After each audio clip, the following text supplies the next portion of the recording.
You ask Tiger to solve. This deals with linear equations with one unknown. The final result is v equals 2. Let's solve it step by step. Group all v terms on the left side of the equation. Subtract 6v from both sides. Group like terms. Simplify the arithmetic.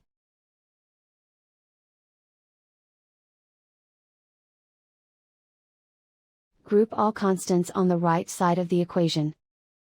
Subtract 18 from both sides. Simplify the arithmetic.